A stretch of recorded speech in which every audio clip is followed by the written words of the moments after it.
It's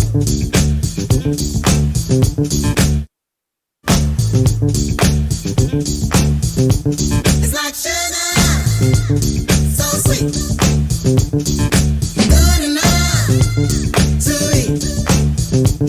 When you feel the fun, get beat. Get up on your feet.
Thank